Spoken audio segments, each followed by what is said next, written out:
Most people learn group by, but they don't realise there's a way to perform the same calculations without having to collapse your whole table. In this video, you'll learn SQL window functions, one of the most useful tools for analytics and reporting. So let's get right into it. We start off with a window function. What is a window function? It is an SQL function that will allow us to do a calculation amongst a group of rows, just like group by. However, this will not collapse the rows into a single row. So basically group by, but doesn't collapse the rows. Alright, so how do we do this? Well, we start off with select and select the row with an aggregate function that we want to group. This aggregate function will be the result obtained from each group. So let's take the sum, and then we will tell SQL that this is now going to be a window function. This is with over. Now in brackets, we write partition by customer ID. This is the window function's group by. Then close the bracket for this example, and I want the column to be named customer total.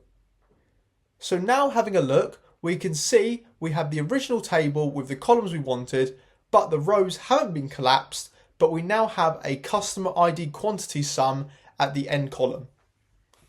A couple of other examples of aggregates: the average function, as we can see the result here, and then the count function, and the results of numbers of rows for each customer ID. Now, what about some window functions? These are similar to aggregate functions, but can only be used with over. The first function is the row number. This will give an index starting at the first instance of that customer ID, in this case. Now we can see a row number given to each group, which gets restarted at each customer ID. Next up, we have rank. This is similar to row number, but we can order it by a column, and this will apply a rank to each of the rows via the order given. And of course, the partition means it will rank them inside the groups. So, as we can see here, the greater the quantity per customer ID, the higher its rank in that customer ID group.